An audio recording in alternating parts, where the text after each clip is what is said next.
आवेश का प्रवाह होता है जिसके कारण कोई वस्तु क्या है, जलती है।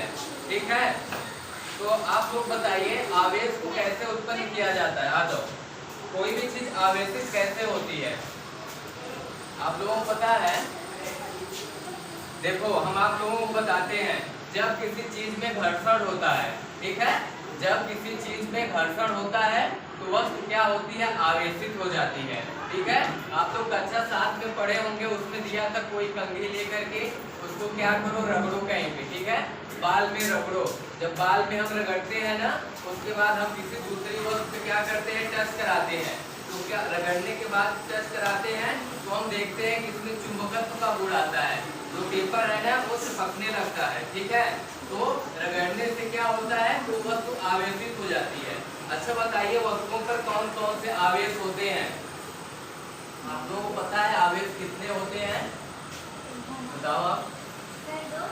हाँ बैठ जाओ। तो और बताइए कि ये दो आवेश कौन कौन से हैं, आप बताओ।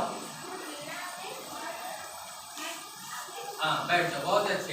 ये जो आवेश है ऋण आवेश है और धन आवेश है। ठीक है, जैसे हम आपको घर में जाके करिएगा, कोई प्लास्टिक की चीज ले करके, छड़ी ले करके उसको आप लोग अपने बाल में रगड़ेंगे, उसके बाद छोटे छोटे टुकड़े में कागज ले करके आप लोग उस पे ले जाएंगे ना, तो कागज जो होगा उसमें चिपकने लगता है। ऐसा क्यों होता है?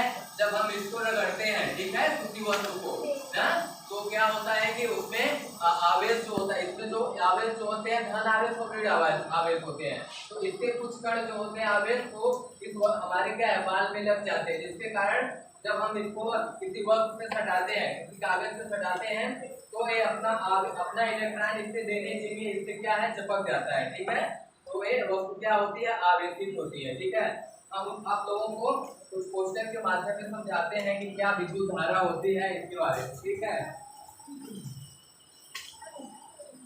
विद्युत धारा की परिभाषा हम बताते हैं आप लोगों को, आप लोग ध्यान से देखिए। देखो विद्युत धारा जो होता है, आवेश प्रवाह की दर को विद्युत धारा कहते हैं। ठीक है, आवेश प्रवाह की दर को विद्युत धारा कहते हैं। यानी जब हम क्या करेंगे, जो किसी वस्तु पे जो होता है इलेक्ट्रॉन होता है और क्या होता है, प्रोटॉन और न्यूट्रॉन होते हैं, तो जो इलेक्ट्रॉन होता है उस पे ऋण आवेश होता है। ठीक है, और जो प्रोटॉन होता है उस पे धन आवेश होता है। जो वस्तुएं इलेक्ट्रॉन जो त्याग देती है, ठीक है, आप लोग केमिस्ट्री में पढ़े होते हैं कि वस्तुएं अपना इलेक्ट्रॉन त्यागती है। जो वस्तु जो इलेक्ट्रॉन त्यागेगी उसपे क्या हो जाएगा, उसपे धन आवेश होता है। ठीक है, धन आवेश क्यों? जैसे हम लोग कोई चीज किसी को देते हैं उधार, तो हमें क्या है, जो लेता है उसपे तो ऋण आवेश हो जाता, कहते हैं इसपे इतने का कर्ज है ना, और हम दिए तो हम पे क्या है, धन आवेश है। ठीक है, और देखो जो इलेक्ट्रॉन, जब बताओ हम कोई चीज हमारे पास हम किसी को दे देंगे तो हमारे अंदर उसकी क्या होती है, कमी हो जाती है। ठीक है, तो हमारी कमी हो जाती है धन आवेश पे, और जो इलेक्ट्रॉन है उसपे क्या है, अधिकता हो जाती है, जिसके कारण जब हम विद्युत का प्रवाह जो होता है, वो इलेक्ट्रॉन जो होते हैं जिनके ऋण आवेश होता है वो क्या होते हैं, धन आवेश की तरफ जाते हैं। ठीक है, और देखो